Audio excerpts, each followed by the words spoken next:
Mais pourquoi c'est si important pour toi de dire aux gens, entre autres, qu'on peut faire confiance à notre cœur et qu'il y a toujours des possibilités de transformation? Parce que c'est la réalité, en fait, déjà, c'est la vérité, on peut toujours se transformer. Moi, j'aime pas du tout l'expression: «Mais les gens, ils changent pas, on peut pas changer», parce que c'est faux et j'aime bien passer par les neurosciences parce qu'à travers les neurosciences, c'est une capacité de notre cerveau qui est la plasticité, qui permet justement cette plasticité, elle nous permet en tant qu'être humain de toujours nous adapter et c'est grâce à cette adaptation qu'on peut changer les choses. Donc c'est vraiment important d'y croire et de penser qu'on n'est pas figé et qu'on peut mettre en place certaines choses.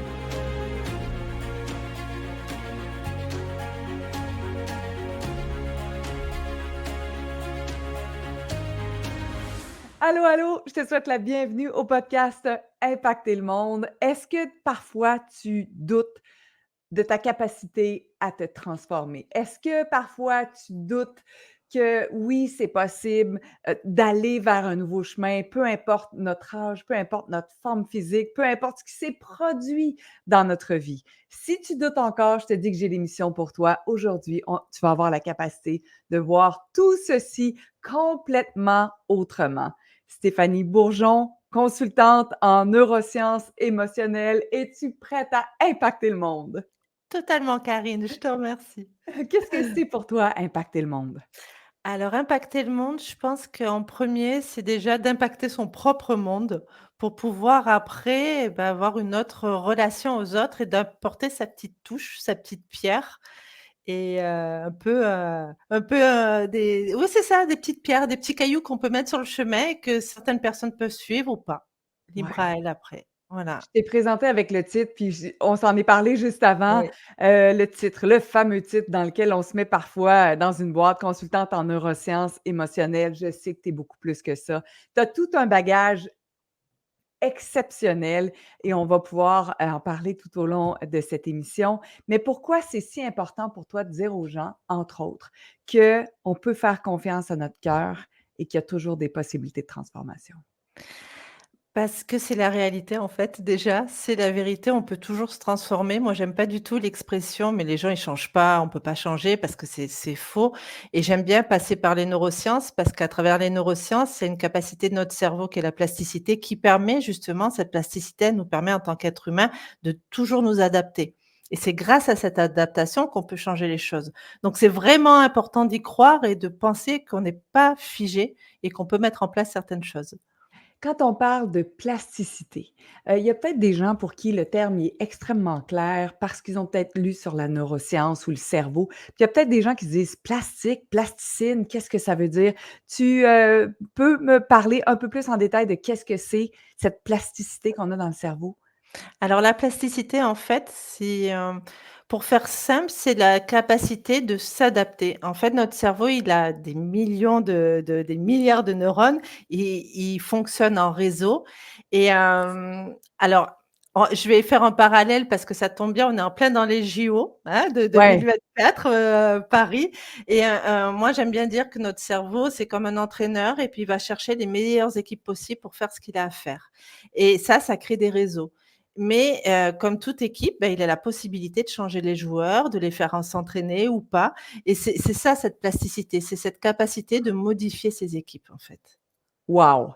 J'aime bien l'image, la capacité de modifier ses équipes. Nous, on a la perception, nous, en tant qu'humains, nous, peut-être, n'inclus pas la personne qui m'écoute en ce moment, mais des fois, on pense que les joueurs qui composent notre équipe, ils sont inchangeables. C'est peut-être les croyances, c'est les Ouais. traumas, c'est ce qui s'est produit dans notre vie et on est convaincu que ça ne change pas. Donc, à même la science, on a été en mesure de prouver que tout était changeable, c'est ça? Alors j'irai pas jusqu'à tout, mais en Ah, tout cas, quand même, mais en tout cas, ce qui est intéressant, c'est qu'à un moment donné, notre cerveau, il aime aussi 2 choses. Il aime beaucoup, économiser son énergie parce qu'il a plein de choses à faire et il aime aussi beaucoup l'efficacité. Donc tout ce qui est croyance, automatisme et tout ça, c'est des choses qu'on a accumulées au fur et à mesure des années et le cerveau, il va aller à chaque fois là-dessus parce qu'il connaît. Mais ça, en fait, pour moi, c'est pas notre véritable nous, c'est pas nous-mêmes, c'est tout ce qu'on s'est mis, tout ce qu'on s'est accroché, les étiquettes, nos fausses croyances que tu disais, mais ça peut tout à fait s'enlever et ça peut s'enlever parce que notre cerveau, il peut modifier ses équipes. Est-ce que tu as toujours été intéressée par, le cerveau, ses équipes et ce qui était à Oui. modifier? Alors oui, parce qu'en fait, quand j'ai fait mes études, la première fois où j'ai rencontré les neurosciences, bah, c'est là où je suis totalement tombée amoureuse de ça et puis je trouvais que c'était, je pense que ça fait partie aussi de qui je suis. Ça a toujours été très important de comprendre comment on fonctionnait en tant qu'être humain. Que ça soit la psychologie, les neurosciences, tout en fait, les relations vraiment j'ai été passionnée et puis j'ai été depuis, un peu comme, Obélix qui tombe dans la potion magique. Bah, c'était ça moi les neurosciences, c'est ça en fait C'est et arrivé quand dans ta vie, les neurosciences? j'ai fait un parcours en fait dans mes études de psychologie et j'avais option neurosciences Mais tu et étais en médecine à la base, c'est ça? non, non, non, Non, psychologie. Vraiment, psychologie, OK. j'étais Oui. partie dans la psychologie, puis il y avait cette option neurosciences et puis quand j'ai commencé à faire des cours j'ai une prof qui parlait de la plasticité du cerveau et j'ai fait: «Waouh!» et après j'ai eu la chance d'être dans le laboratoire de recherche qui travaillait sur la plasticité des neurones. Puis ça m'a toujours suivie, en fait. Oui. Est-ce que toi-même, tu as joué avec ces outils-là pour te transformer? Parce que des fois, on y goûte avant de vouloir peut-être, devenir, consultante ou de plonger, d'embrasser complètement cette modalité-là.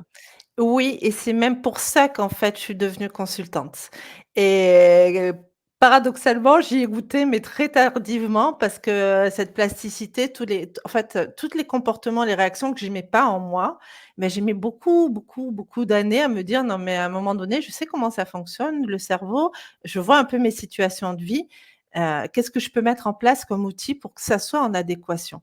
Parce qu'on est quand même enfin, personnellement et je pense qu'on est nombreux quand même là-dessus, où on est dans un rythme de vie qui nous amène quand même beaucoup de stress. On est tout le temps en train de courir à droite et à gauche et en fait, tous les comportements de colère, d'énervement, de stress, de peur et ben, c'est comme ça que je les ai transformés.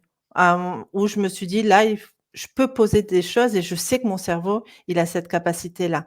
Donc à moi de me faire confiance aussi et ça, c'est un point très, très important. Puis à quel moment tu choisis de te faire confiance? Est-ce que tu as un déclic? Est-ce qu'il y a un moment où le corps lâche, où le cerveau lâche, l'esprit, où il y a quelque chose au niveau de ta famille où tu dis: «Là, c'est le temps ou jamais» de transformer peut-être, ce schème de pensée? Oui, moi dans mes interventions, je parle toujours du cerveau, des émotions et du corps comme un trio indissociable et souvent quand on est que dans le cerveau, qu'on n'écoute pas vraiment les émotions, c'est le corps qui va lâcher et moi, mon corps, il a lâché, en fait. Il a lâché à plusieurs reprises et ça a été plus de la survie où je me suis dit: «Non mais là, il faut que je fasse quelque chose, je peux pas continuer comme ça». Le fait de devenir maman aussi, parce que là, je ne voulais pas encore plus continuer comme ça et je crois que c'est à ce moment-là où je me suis dit, «J'ai plus le choix» et en fait, je crois que c'est faux. Alors je vais dire quelque chose que je dis pas généralement, mais je dis souvent que j'ai pas eu le choix et en fait, c'est faux parce que j'ai pris ce choix-là. Donc là, j'ai accepté de me faire confiance et j'ai accepté de commencer à m'aimer Eh, et ça, c'est la base, ouais. la base. Tu sais, quand tu dis, «J'avais pas le choix», en anglais, j'aime le mot choiceless, dans le sens où c'est rendu le seul choix qui est devant nous. Oui, oui. Il y en a peut-être d'autres, là, mais il est tellement, il brille tellement de mille feux où c'est comme s'il est surligné avec de multiples C'est ça. marqueurs, puis c'est ça qu'il faut que tu fasses, c'est là que tu es. Oui, oui, oui et puis en plus quand tu es là-dessus, j'aime beaucoup ce terme aussi alors, quand tu es là-dessus, tout devient tellement clair, Ouais. c'est fluide et puis il y a plein de choses qui s'enchaînent et c'est pour ça aussi que je dis qu'on peut toujours se transformer parce qu'on le sent. C'est pas facile, hein, mais on sent que quand on est sur la bonne voie et ben, ça s'aligne. Ouais. Et est-ce que dans ton parcours, personnel qui, s'est décliné là avec, peut-être une nouvelle passion qui est, les neurosciences émotionnelles, est-ce que de revendiquer le droit d'être heureuse, revendiquer le droit d'être Totalement. brillante, lumineuse, ça fait partie aussi du processus? Oui, oui, oui, totalement. Moi, je suis partie dans le principe où je voulais plus faire les choses à cause de mes peurs. Que quand je faisais quelque chose, c'était pas parce que j'avais peur, mais parce que j'avais envie de ça et parce que j'avais envie d'être heureuse, oui et j'allais dire, j'ai quand même eu la chance aussi de naître dans une famille qui avait toujours le sourire, même s'il y avait des épreuves et ça, c'est vrai, mais même si on n'est pas né dans une famille où il y a toujours le sourire, c'est possible d'aller le chercher parce que de toute façon, son sourire, il y a que nous qui pouvons nous le donner à nous-mêmes. C'est pas très Mmh. français ma phrase, mais Non, mais ce c'est que je veux très dire, clair quand même, ouais, ouais. si tu as des gens autour de toi qui t'apportent plein de bonheur, si toi tu te l'accordes pas et je pense que oui, on a à revendiquer notre bonheur et à être heureux. Je vois pas pourquoi on pourrait pas être heureux, en fait. Ouais. Quand on parle de neurosciences émotionnelles, est-ce que tu peux me faire le lien entre les 2? Alors déjà ça, c'est 2 mots que j'ai mis ensemble moi, hein. OK, nice! Parce que, je voulais c'est aussi, comme avec le «titre» entre guillemets, je voudrais que ça soit un peu clair. C'est sûr que je vais parler des neurosciences, du cerveau, mais pour moi, le terme émotion était vraiment important parce que nos émotions, elles sont pas encore assez présentes alors qu'elles font partie de nous en tant qu'être humain et pour moi, une émotion, elle est vraiment là pour te guider. OK, là, si j'ai de la colère, c'est qu'il y a quelque chose qui me gêne. Qu'est-ce que je peux aller tourner autour de ça pour voir et pour, transformer ça? Si j'ai de la joie, ben oui, la joie, ben, je peux bien la savourer. Donc c'est vraiment revenir aux émotions et dans mes interventions, j'essaye d'axer là-dessus et de faire confiance aux émotions, même si des fois elles sont pas agréables et qu'on n'aime pas ça. Mais, ça veut pas dire qu'elles vont pas nous permettre d'évoluer et de transformer. Ouais. Tu sais, quand j'ai la chance d'échanger comme ça sur des sujets aussi, impressionnants, fascinants, avec des invités comme toi, Stéphanie, aussi extraordinaire, j'aime ça aussi être un petit peu plus précise sur ou en apprendre davantage sur le processus de transformation. Fait que toi, tu m'as dit qu'il y avait eu quelques impacts sur ton corps et il y avait la naissance de ton enfant, ton premier enfant ou tes enfants, où il y a eu, un changement de pensée. Est-ce qu'au niveau du corps, il y a eu quelque chose aussi, un déclencheur qui t'a peut-être obligé ou forcé ou qui t'a amené dans le coin? Moi, si je prends j'imagine le joueur de hockey qui se fait rentrer dans le coin. Exact. Est-ce qu'il y a eu quelque chose qui a été aussi obligatoire, un passage en tout cas, un rituel de passage, j'aime mieux l'amener comme ça, qui t'a poussé à te transformer? Oui, alors il y a, j'ai eu une maladie qui m'a poussée à m'arrêter en fait, à me poser un petit peu. Mais je crois que ça suffisait pas et je pense que la vie des fois elle aime bien remettre des petits trucs quand, on n'a pas bien et j'ai eu aussi une rupture de la rétine qui a fait que de mon œil gauche en fait, je vois pas très bien au centre et tout ça je me suis dit: «En fait mon corps il est en train de me parler et je l'écoute pas assez encore». Et je me suis rendu compte que j'étais tout le temps tendue. Donc ça a été, je dirais même le premier passage avant d'aller sur un peu tout ce qui est, pensée, ça a été le corps de le détendre avec de la respiration, avec de la méditation, avec des choses comme ça. Et ça a été vraiment c'est pour ça que j'aime bien ce trio cerveau, émotion, corps parce que je suis passée justement par le corps pour venir relâcher les émotions et aller, un peu sur le cerveau.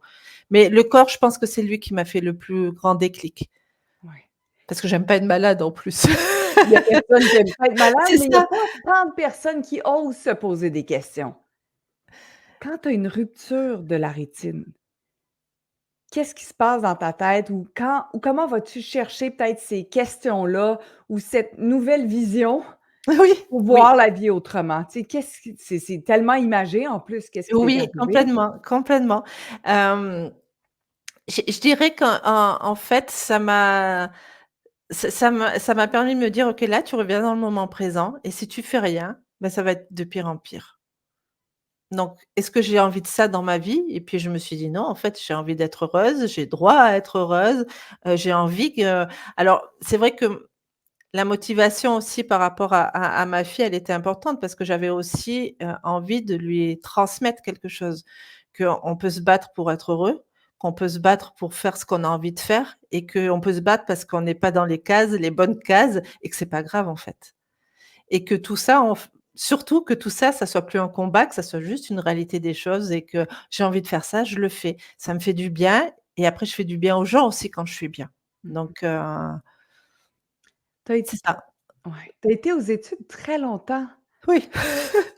En fait, tu as une base, tu as un doctorat en neurosciences, est-ce que c'est C'est bien ça. ça? Oui, oui, oui. J'ai eu un doctorat en neurosciences et je suis même allée faire 3 ans de stage post-doctoral à Montréal. Ah oui? Oui, Tu étais oui, où à Montréal? à l'université de Montréal. Qu'est-ce qui t'intéressait tant à pousser cette recherche-là, puis ces études-là?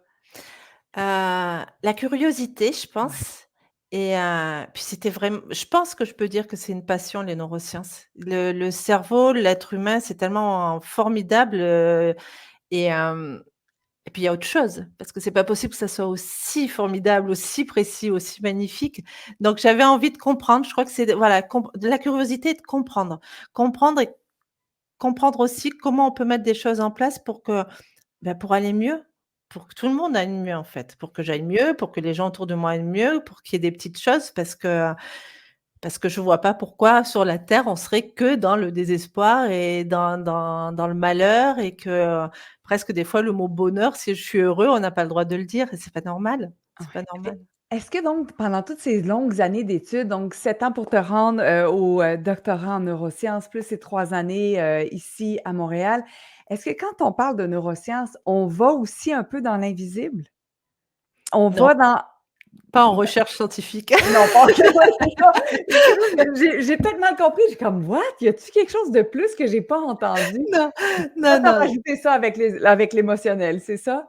Bah, j'ai rajouté ça avec mes expériences, en fait, avec Ah, ce que je ah. pouvais ressentir, avec plein de choses. Plus en fait, oui, je fais un mélange de tout dans ce que je propose maintenant, c'est vraiment ça, le côté scientifique et c'est comme si ça faisait un pont. Tu vois, le côté scientifique, OK, on a ses bases physiologiques, OK, ça fonctionne comme ça, mais il y a plein de choses qu'on ne sait pas. Par contre, il y a plein de choses qu'on peut sentir. Mmh Donc mh. comment je peux mettre en place tout ça et je pense que quand on enlève, tu sais, toutes ces étiquettes que je te disais tout à l'heure et ben ça permet justement de faire du calme et de percevoir encore mieux. Donc Et voilà. comment on fait pour les enlever ces étiquettes-là, de ton point de vue de scientifique, de doctorante? On en parle souvent de différentes façons, comment enlever ces étiquettes, mais je serais vraiment très curieuse et intéressée de savoir, toi, comment tu les enlèves? Ou qu'est-ce que tu peux nous proposer pour qu'on en enlève encore? Alors, moi, ce que je proposerais déjà, c'est d'être bien clair déjà soi-même avec qu'est-ce que j'ai envie d'enlever? Qu'est-ce qui me convient plus? Qu'est-ce que j'ai envie de où j'ai envie d'aller? Quelles sont les réactions? Si je te prends, donc mon exemple personnel, j'avais une problématique sur le stress et sur la colère où j'explosais et donc si je prends juste la colère, moi, j'avais plus envie d'avoir des réactions colériques.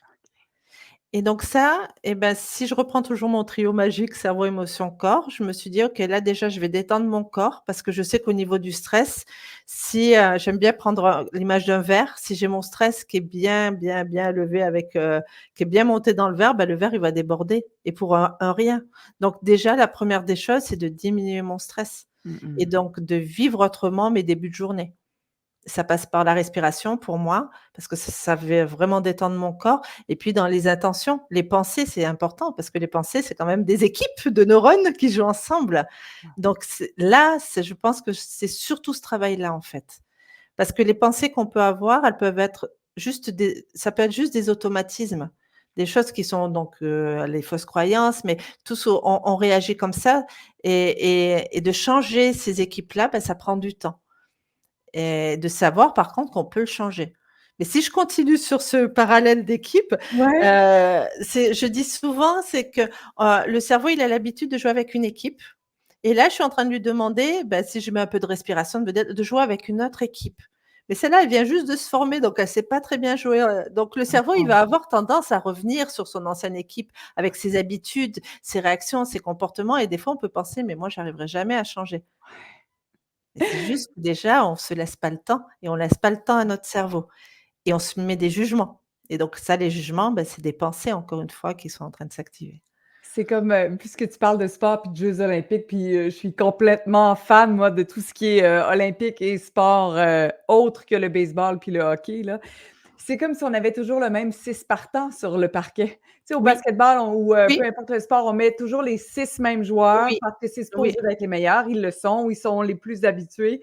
Mais là, c'est le temps de commencer à rentrer d'autres personnes sur notre 6 complètement. partants, d'autres émotions, d'autres pensées. Oui et de voir que petit à petit c'est pour ça, moi, j'aime bien prendre le parallèle avec les sportifs parce que déjà notre cerveau pour moi, c'est comme, bah, il faut l'entraîner et on voit bien si on veut courir, si on veut faire du sport, bah, il faut qu'on s'entraîne, il faut qu'on s'entraîne. Si on veut changer nos habitudes, si on veut, ne plus être dans des émotions trop fortes ou avoir des stress trop importants, bah, il faut s'entraîner et s'entraîner. On peut pas le faire en 2 jours. Non. Et ce qui est important aussi, c'est qu'il faut trouver aussi ce qui nous correspond à nous. Puis juste, tu sais, quand tu parlais de relâcher la colère, par exemple, qui est un exemple hyper clair, parfois, juste aller voir: «Mais qu'est-ce que je suis prête à relâcher, puis qu'est-ce que je veux changer?» Ça peut être aussi, un jeu fort intéressant parce qu'on est tellement sur le pilote automatique que même qu'est-ce qu'on ne veut plus, Oui. on le voit presque pas. Oui. Possible aussi. Des fois, c'est: «Ah oui, je Oui. suis tellement sur le pilote automatique que je sais même pas qu'est-ce que je fais automatiquement». Oui, mais je pense que ça, on peut commencer à le voir déjà quand on détend un peu notre corps. Déjà, je pense que c'est la première des bases de détendre, que notre corps, il soit pas trop parce que notre corps, il envoie plein d'informations. Si on a un corps tendu, tout le temps tendu, on va être quand même dans cette émotion qui peut aller très vite dans l'émotion de colère. Après, c'est se poser la question, parce que si tu te poses pas la question, moi, je sais qu'à un moment donné, je me suis dit: «Mais vraiment, pourquoi je me mets en colère? Est-ce que la situation que je suis en train de vivre, c'est vraiment ça qui me met en colère?» Et je me suis au fur et à mesure, c'est ça qui est chouette, parce qu'au fur et à mesure, je me suis dit: «Ah mais non, c'est pas du tout ça. Ah mais c'est que ça me rappelle quelque chose» ou bien c'est et à partir de là, et ben je vais avoir plus d'impact parce que je vais vraiment m'intéresser au réel problème. Et je pense que souvent dans nos vies, notre situation les qu'on est en train de vivre, on réagit pas aux situations qu'on est en train de vivre. On est en train de réagir à du passé, à plein de choses, mais pas du tout au moment présent. D'où Ça l'importance. Ah ouais! Ça, c'est on pourrait, je pense, faire 1 heure juste là-dessus, puis on va juste le revisiter, Stéphanie, pour être sûr que les gens qui sont à l'écoute nous entendent t'entendent bien là-dessus. Quand on réagit à quelque chose, on ne réagit pas nécessairement à ce qui se présente à l'instant précis devant nous. Si, nous, en québécois, on va dire: «Pète une coche». En français, Oui. en France, c'est quoi? Est-ce que c'est péter une coche aussi? C'est, on va dire plutôt, j'ai pété un boulon, c'est plus le OK. boulon. C'est ça. Alors, quand il y a quelque chose qui pète, peu importe le boulon ou la Oui. la coche, c'est pas en lien avec l'événement, c'est que ça réveille quelque chose.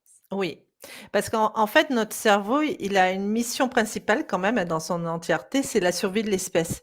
Et il va voir tout ce qui peut nous mettre en danger ou en insécurité. Il fait plein de choses d'une manière inconsciente. Donc, si la situation, elle va me rappeler quelque chose où j'ai été en insécurité, ou, eh ben, hop, ce qu'il va faire, c'est qu'il va juste m'amener l'émotion pour me dire: «Attention, dans le passé, tu as été en insécurité là». Et tu peux déclencher une émotion de colère qui a rien à voir avec, avec la situation. Alors, la question que les gens pourraient se poser à partir de maintenant, quand il y a cette espèce de «pip» énergie qui remonte, puis la boucane qui sort par les oreilles, qu'est-ce qu'on peut faire? Respirer, détendre le corps et quoi d'autre? Ou dans quel ordre ou désordre? Alors, il y a aussi un petit truc que je vais rajouter quand même, Oui, parce que notre cerveau, il a un mécanisme de survie, mais qui nous avantage pas du tout. C'est OK. que quand l'émotion, elle est trop forte ou quand il y a une accumulation d'émotions, en fait, il pète un coche, c'est Ouais. ça? C'est ça? Et il va complètement couper l'accès à notre cerveau qui raisonne et qui réfléchit, et ça va être que l'émotionnel. Et dans ces cas-là, il faut laisser redescendre l'émotionnel parce qu'on n'a plus la main. On le voit bien des fois quand on se met en colère, on sent bien que c'est comme si on avait un deuxième cerveau et on réfléchit en disant: «Mais je veux pas réagir comme ça», et puis je réagis comme ça.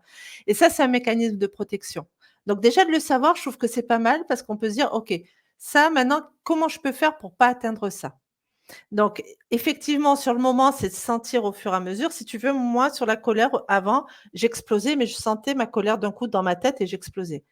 En ayant mis, des exercices de respiration, donc c'est assez régulier parce que sinon ça se met pas en place, de méditation et tout ça, et d'essayer d'écouter mon corps de plus en plus, je sentais la colère qui montait au fur et à mesure de mon torse et qui remontait. Et donc ça voulait dire qu'à un moment donné, j'avais du temps pour mettre en place d'autres choses. Tu vois? C'était pas juste j'ai l'émotion, je la sens et j'explose, c'était: «Oh tiens, je commence à être en colère. Oh là là, je sens que ça commence à monter. Qu'est-ce que je peux faire?» Et ben, la première des choses, vraiment pour moi, ce qui m'a aidée, c'est de me poser encore une fois cette question: «Qu'est-ce qui me met en colère?» Et personnellement, moi, c'était surtout des émotions de peur qui étaient cachées derrière les émotions de colère. Donc là, je me disais: «Qu'est-ce qui me fait peur?» Et si je prends l'exemple de ma fille, quand je m'énervais après elle et que j'ai commencé à mettre en place ça, à 99,9 du temps, c'était: «Qu'est-ce qui me fait peur?» Il y avait quelque chose qui me faisait peur pour elle, et ça avait aucun rapport avec la situation. Mmh mh. Je pense que c'est se poser des questions, en fait, et c'est en plusieurs temps, on peut tout mélanger, mais il faut trouver encore une fois, je vais pas être quelqu'un qui va dire: «Vous devez faire ça, ça et ça va marcher parce qu'on Ouais, est tous différents. ouais. Moi, ça a marché, ce qui a marché, c'est la méditation et après j'ai pu mettre de la respiration en place. Peut-être que des gens, ça va pas être ça. Donc c'est vraiment trouver qu'est-ce qui peut détendre son corps, qu'est-ce qui peut faire qu'il peut écouter ses émotions et quelle pensée, quelle phrase il peut se dire quand il sait qu'il va être dans un moment. Alors faut savoir un petit peu, parce que quand je sentais que je me disais: «OK là, qu'est-ce que je dois me dire? Pourquoi je suis comme ça?» Donc c'est préparer peut-être des phrases en avance pour sur le moment voulu, tu vois? De se dire: «OK, je sors ma boîte à outils, qu'est-ce que je peux sortir là-dessus?» C'est tellement intéressant, c'est comme si c'était un plan de match. Oui, C'est oui, tu sais, puisqu'on est encore dans oui. l'ère du sport puis des Alors oui. olympiques, c'est un plan de match. Donc si mon adversaire qui, en l'occurrence, en ce moment, c'est mes pensées ou moi-même avec Oui, moi-même, agit comme ça, qu'est-ce que je peux expérimenter? oui, Qu'est-ce que je pourrais tester? Respirer en premier, méditer, quelle phrase je peux me dire? Je trouve ça tellement chouette dans la notion d'entraînement comme tu le partageais, Stéphanie, c'est mettre en place un plan d'attaque ou ça, c'est juste pour le lien du sport, je veux pas attaquer personne, mais un plan de match. oui, oui.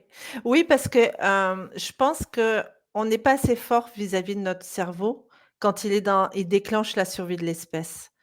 Donc si on n'a pas préparé en amont et des fois, je me souviens que j'avais préparé, je m'étais entraînée à respirer, je faisais de la méditation un petit peu et puis je continuais à exploser. Ouais. Et j'étais là, je me disais: «Mais tu es nulle, c'est pas possible, tu sais comment ça fonctionne, tu sais quoi mettre en place, ça fonctionne pas». Et à partir du moment où je me suis dit: «OK, tu es pas nulle, tu es juste en train d'essayer autre chose, tu es juste en train de t'entraîner, donc c'est normal de pas y arriver tout de suite». Et là, et ben, c'est cet amour de soi et pour moi, l'amour de soi, quand tu commences à l'enclencher et ben, ça fait tout de suite plus facile. C'est plus fluide, c'est plus alors que si je commence à mettre des pensées en disant: «Mais je suis nulle, j'y arriverai pas, tu comprends rien» et tout ça, mais tu te rends compte le poids, les équipes qui viennent jouer, ça après on a des joueurs très agressifs là vis-à-vis de soi-même et on peut pas mettre en place des choses.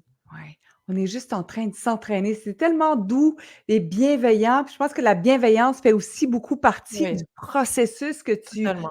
offres que tu t'offres à toi-même d'abord et que tu Oui. offres aux gens que tu accompagnes. Oui, complètement et je dirais même qu'en fait je commence pas par ça, mais je finis toujours par ça parce qu'en fait, c'est la base. Je dirais même avant toute autre chose, s'il y avait juste un outil, hein, si on est dans les trucs, c'est la bienveillance vis-à-vis de soi. Parce que à partir de là, ça peut être que des cercles vertueux. Parce qu'on va plus se dire qu'il faut à tout prix que je réussisse ça, il faut à tout prix que je me montre comme ça, il faut à tout prix qu'à chaque fois que je fais quelque chose, ça doit fonctionner. Parce que c'est pas vrai. Et la bienveillance, ça va créer de l'amour de soi et quand on commence à s'aimer aussi un peu plus et ben, on s'habitue à ça Mmh et mh. s'aimer, c'est s'aimer dans sa totalité.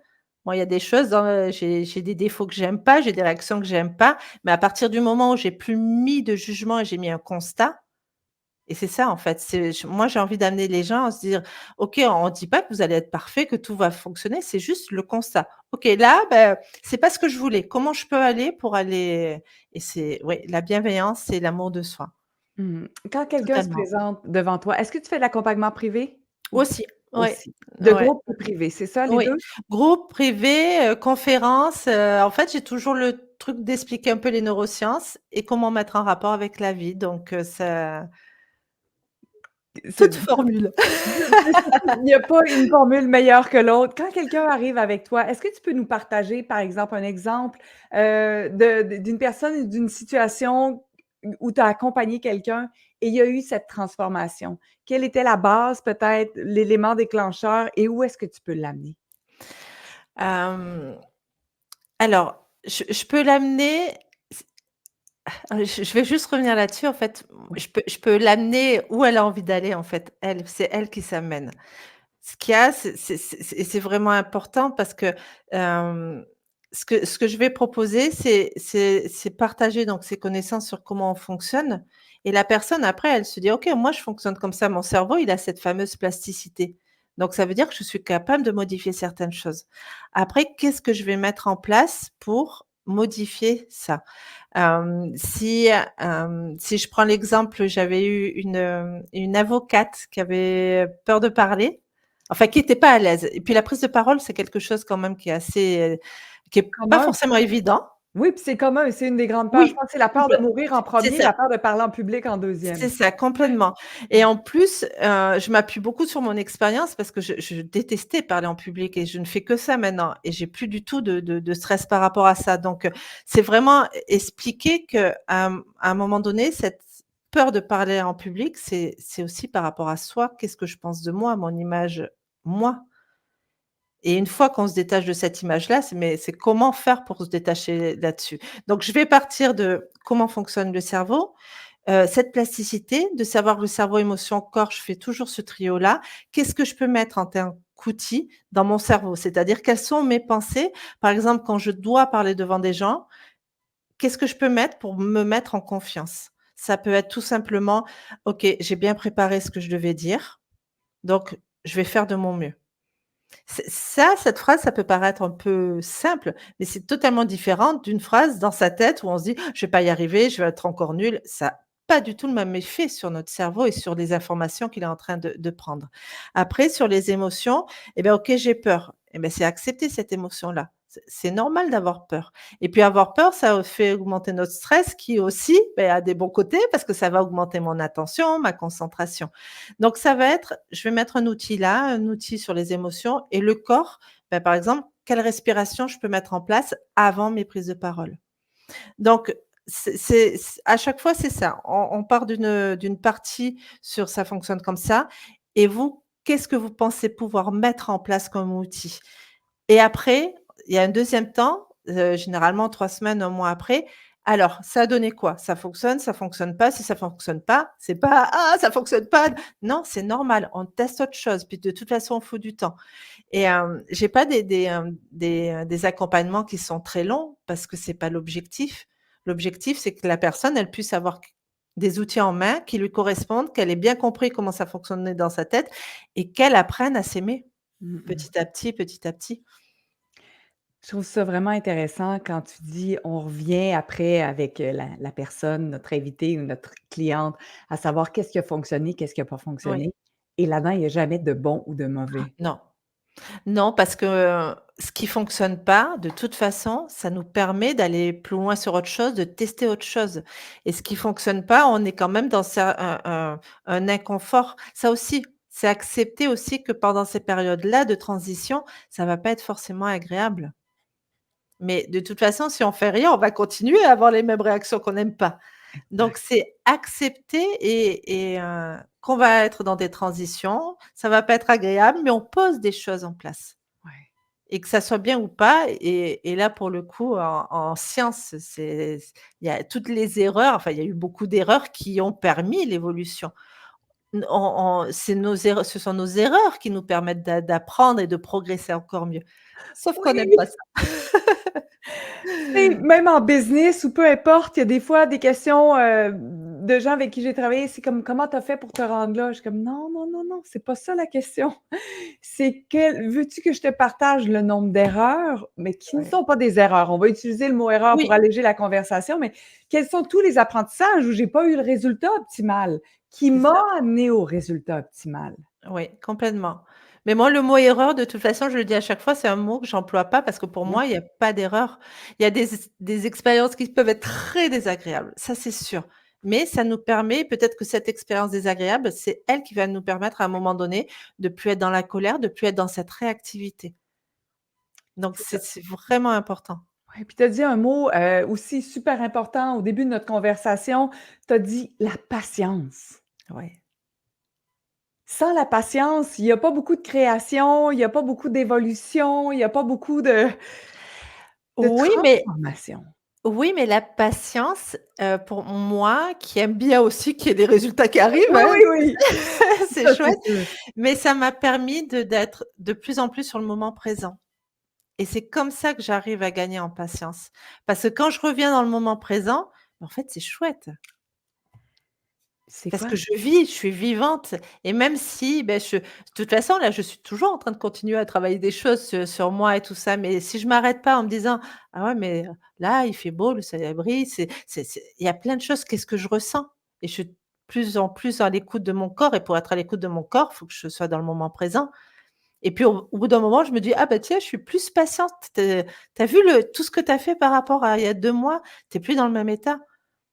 Et je suis plus du tout dans le même état et les gens ne sont plus dans le même état, forcément. Fait que c'est comme même t'ouvrais une porte intéressante, je trouve. Plus j'expérimente la patience, plus je suis dans le moment présent. Mais on dirait que plus je suis dans le moment présent, tout peut aller aussi beaucoup plus vite, juste parce que je Ouais. suis réceptive à Mmh. tout ce qui est. Oui, totalement, totalement. On va revenir sur ton avocate avec qui tu as travaillé, cette cliente qui est avocate, pas ton avocate, la Non. cliente qui est avocate ou qui vient vers toi pour la prise de parole où plusieurs personnes doivent certainement pouvoir faire un lien. C'est une situation dangereuse que de prendre la parole, du moins pour le cerveau, une partie du cerveau. Où est-ce que tu as réussi, où a-t-elle réussi à aller dans son propre cheminement avec ton accompagnement? J'irais peut-être sur l'estime de soi, Ouais. parce qu'en fait, ça passe par là. L'estime de soi, c'est de se rendre compte qu'à un moment donné, eh ben, on a des capacités, on a des qualités, qu'il y a des fois des choses qu'on n'arrive pas à mettre en place tout de suite, mais ça a aucun rapport avec notre valeur. Donc ça, l'estime de soi, à travers l'estime de soi, parce que c'est encore une fois, c'est pas une question de je vais parler devant les gens, comment je peux avoir l'outil pour mieux parler? Heu, Si j'ai une estime de moi qui commence à être plus enrichie, eh beh, je vais mettre moins d'importance à ça. Donc je vais accorder plus d'importance au message, donc je vais me retirer de moi-même, je vais voir qu'est-ce que j'ai envie de transmettre et donc tout ça après ça se met en lien et après tu peux être vraiment focalisé sur ton message et tu t'aperçois au bout d'un moment, beh, que tu es alors c'est peut-être qu'elle va pas, ne jamais être stressée, mais c'est pas le but. C'est comment moi le but, c'est pas enlever les peurs ou les blocages. Le but, c'est comment je peux continuer à avancer avec ça pour que ça m'empêche pas justement, pour que ça ne me bloque pas et que je puisse continuer à avancer vers où j'ai envie d'avancer. Si j'ai bien capté, il y a un mot qui, a vraiment vibré en moi, c'est comme si l'attention change. On arrête de penser à soi ou: «Ah, je serai pas à la hauteur», puis on dévie vers l'importance du message. Oui, Je pense aux entrepreneurs, aux gens oui, sur le web, aux gens qui ont quelque chose totalement, qui osent pas totalement. encore prendre la parole sur les réseaux sociaux. Je trouve que c'est hyper vibrant et résonnant. Non, non, arrêtez de focaliser sur vous. Oui. Regardez, remarquez, admirez ou la puissance de votre message. Ça et le 2e point sur lequel j'appuie aussi, c'est, parce qu'il y a notre image nous et puis on fait très attention aussi à comment les gens peuvent penser, comment ils vont réagir. Sauf que ça, on n'a pas du tout la main là-dessus, on n'a pas du tout ce contrôle-là et c'est revenir, moi j'appelle ça mon cercle, mon véritable cercle à moi où je peux impacter. Je peux impacter moi, la seule chose où je peux impacter, c'est comment je vais délivrer le message, quelles limites j'ai envie de poser, qu'est-ce que j'ai envie de transmettre. Après la personne qui est en dehors, eh beh, elle le prend comme elle en a envie, comme elle peut et je ne peux pas du tout contrôler ça. Et je travaille beaucoup là-dessus aussi, de permettre aux gens à un moment donné de se rendre compte: «OK, là je suis sortie de mon cercle, il faut que je revienne dans mon cercle». Au fur et à mesure où je reviens dans mon cercle, c'est la même chose, j'ai plus que le message en fait. Ouais. Qu'est-ce que tu appelles ton cercle exactement? Le cercle, c'est son énergie, c'est sa place, c'est son moment présent? Alors, mon cercle, je dis aux gens: «Imaginez que vous avez un cercle par terre et demandez-vous si vous avez vos 2 pieds dans votre cercle» et dans votre cercle, c'est tout ce que vous pouvez vraiment avoir la main dessus, où vous pouvez agir. Tout ce qu'en dehors, on ne peut pas contrôler et le cerveau, il aime pas ça, hein, et ça lui rajoute du stress quand on essaie de contrôler quelque chose qu'on ne peut pas contrôler et dans notre cercle, en fait, ça va être, j'ai le choix de qu'est-ce que j'ai envie de dire, des paroles que je vais choisir, de la bienveillance que je vais m'accorder, des limites que je vais poser, du message que je vais poser, en gros. Après tout ce qui est en dehors, là, c'est plus j'ai plus le choix parce que je peux pas agir et le fait d'être là-dessus, alors j'ai des personnes qui impriment le cercle et qui les mettent sur sur les écrans parce que pour moi, alors 85 du temps où je commençais à me sentir en colère, à peur et tout ça, je me disais: «Est-ce que je suis dans mon cercle?» Non. En fait, j'étais plus dans mon cercle, je voulais que la situation se passe comme ça. Soit autre. Je voulais avoir le contrôle sur la situation. C'est ça, J'avais déjà des projections, des jugements, c'est ça, c'est ça. Reviens moi parce que moi j'aime bien avoir quand même le choix. Je reviens dans mon cercle. Qu'est-ce que je peux faire là? Et déjà je peux peut-être un peu discuter avec ma peur. Je peux peut-être voir quels mots je peux m'adresser vis-à-vis de moi-même et qu'est-ce que je peux communiquer à l'autre. Donc c'est ça ce cercle et j'aime bien c'est de le visualiser comme ça où est-ce que j'ai mes 2 pieds dans mon cercle? Oh! Juste de le dire, moi, j'ai les cellules qui pétillent puis qui frétillent comme: «Est-ce que je suis dans mon cercle?» Ça inclut la puissance, ça inclut toutes Tout. nos capacités, ça inclut c'est pas un petit point fixe, là, c'est pas un trou noir, le cercle, c'est Non, c'est c'est notre ma puissance. globalité. Ouais! Oui et c'est tout à fait ça Karine, en fait, c'est vraiment ça, c'est notre puissance. Plus on va être dans ce cercle-là, plus on va être puissant. Dès qu'on va commencer à sortir, là, on perd toute notre puissance. Parce Mmh. qu'on est en train de se raccrocher à des choses où on c'est pas de notre ressort, puis c'est pas nous et c'est pas à nous de le faire même. Mais si on veut vraiment être dans cette puissance et dans la puissance d'aller vers qui on a envie d'être, aller vers le chemin où on a envie qu'on a envie d'emprunter, mais c'est rester dans son cercle et là, on a un impact en dehors du cercle. Si on est à l'extérieur du cercle, on va pas avoir d'impact. Si on est dans notre cercle, là, on va avoir un impact sur l'extérieur. Et là, tu parles d'extérieur, tu parles de notre cercle. J'ai pris en note et je vais te l'avouer candidement, ça fait quand même un petit bout qu'on a fait la pré-entrevue. Oui. J'ai encerclé ici, tu vois? Mes notes sont un peu brouillons, mais j'ai encerclé quelque chose qui peut peut-être toucher le cercle. C'est marqué intergénérationnel et le mal-être des grands-parents. Je me souviens que c'était puissant, j'arrive pas à me rappeler du contexte. Est-ce que tu peux parce que c'est un peu sur le cercle, Oui. on veut contrôler, d'autres générations, ramène-moi, notre Hem, conversation, je s'il je te crois plaît. que je crois qu'on avait parlé de ça parce que je t'avais dit que je faisais des conférences et que j'avais fait une conférence auprès des grands-parents par rapport aux petits-enfants et C'est ça. comment interagir avec les émotions et ce cercle, c'est tout à fait ça. Si je suis grand-parent ou parent, hein, mais Mmh. on va faire sur l'intergénérationnel, hem, forcément, de toute façon, les enfants, les petits-enfants, il y a plein de choses qu'on va pas comprendre et c'est revenir à son cercle, c'est moi, qu'est-ce que j'ai envie de communiquer? Sans essayer que mes petits-enfants ou mes enfants, j'essaie de les changer. Moi, je sais que ma fille, quand j'ai quelques conflits avec elle, elle le sait, hein, mais je vais lui redire quand même, ça va lui faire plaisir. 99,9 du temps, c'est que je suis pas dans mon cercle. C'est qu'en fait, je suis dans son cercle à elle.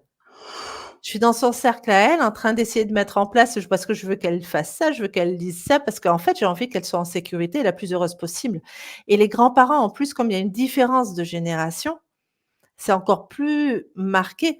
Mais en fait, quand on est dans leur cercle, il y a alors j'allais dire double peine, mais c'est pas très joli comme, c'est que déjà nous, on ne va pas avoir d'impact parce qu'on n'est pas dans notre cercle, mais en plus on est dans leur cercle, donc ça veut dire qu'on les empêche d'être dans leur puissance à eux aussi. D'après moi, il y a des gens qui ont besoin de mouchoirs ou d'essuyer leurs oreilles en ce moment. Est-ce que je suis dans mon cercle ou je suis dans le cercle de mon enfant en ce moment, à vouloir contrôler son expérience terrestre, comment il pense, comment il vit ça? Oui, oui. Même quand ils sont en colère, en larmes, ben non, pleure pas. Je suis en train d'être dans son cercle, non? Totalement, totalement. Surtout qu'en plus sur les enfants et c'est ça aussi j'aime bien aussi dans l'intergénérationnel là-dessus, c'est d'expliquer comment se développe le cerveau parce que le système émotionnel des enfants, des adolescents, il est quand même très particulier. Le système émotionnel est super puissant. Le système qui réfléchit, qui raisonne, c'est pas encore ça, de C'est pas il est optimal. là. Voilà. Il est là, attention, mais des fois en fait, c'est ça, l'entraîneur est encore en train de tester ses équipes. Donc des fois, il a une super équipe, des fois, pas du tout. Mais c'est important de oui, parce qu'en fait, c'est notre peur qui nous contrôle là. Ou bien, quel que soit en fait le rapport qu'on a avec nos enfants, parce que ça peut être notre peur parce qu'on a envie qu'ils soient heureux, notre peur parce qu'on a peur de perdre le contrôle sur eux, n'importe quelle peur. Mais si on a ces 2 cercles bien visuellement, je trouve que c'est plus moi, ça m'a aidé beaucoup Ouais, et je pense que c'est l'outil qui est en termes de retour dont on me parle le plus. ouais. Fait qu'avec les grands-parents, par exemple, est-ce que ça veut dire que, il y a de l'éducation, de l'enseignement ou en tout cas une présentation d'une vision où il faut y avoir plus de tolérance, plus d'ouverture, relâcher ses idées préconçues, comment on travaille avec cette autre génération? Bah, en fait, je dirais que c'est encore pareil, c'est travailler aussi avec la bienveillance, mais pour eux-mêmes. Parce que, quand j'avais fait cette conférence-là, justement, il y en avait beaucoup qui disaient: «Oui, mais si on n'arrive pas» en fait, ils ont peur aussi de pas être à la hauteur. Donc c'est aussi de se dire: «OK, ben, je commence aussi à m'aimer, à avoir de la bienveillance pour moi et de me dire: "Je fais au maximum" et que de toute façon, ce que j'essaie de mettre en place, bah, c'est pour son bien-être». Ça, c'est une première étape et après, c'est se reposer la question: «Est-ce que c'est vraiment sur son bien-être ou c'est parce que j'ai peur moi? Est-ce que je peux revenir dans mon cercle? Est-ce que je suis dans son cercle?» Mais pour moi, à chaque fois, c'est les mêmes étapes. La première étape, c'est l'estime de soi, l'amour de soi et Ah, même pour c'est un peu percutant quand même, non? Hem, je dirais aussi que c'est aussi avoir en tête que c'est normal que ça soit qu'on ait peur, que ça soit des fois douloureux, que ça soit des fois dur, qu'on n'y arrive pas parce que ça fait partie aussi de notre condition en tant qu'être humain et que c'est normal de pas avoir envie que les gens qu'on aime, ils aient mal, ils soient tristes ou quoi que ce soit. Donc c'est aussi, travailler là-dessus. Suis-je dans mon cercle ou suis-je dans ton cercle? Dans le cercle de qui suis-je en ce moment? Oui.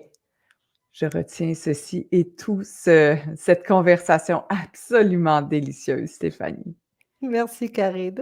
Oh, tous les liens pour rejoindre Stéphanie, bien sûr, sont disponibles dans la description du podcast, que vous soyez sur YouTube ou encore, en version audio. N'hésitez pas à aller poser des questions, à aller voir son contenu pour vous permettre, peut-être une fois pour toutes, ou en tout cas d'ouvrir la porte à voir que vous avez toujours la possibilité de vous transformer.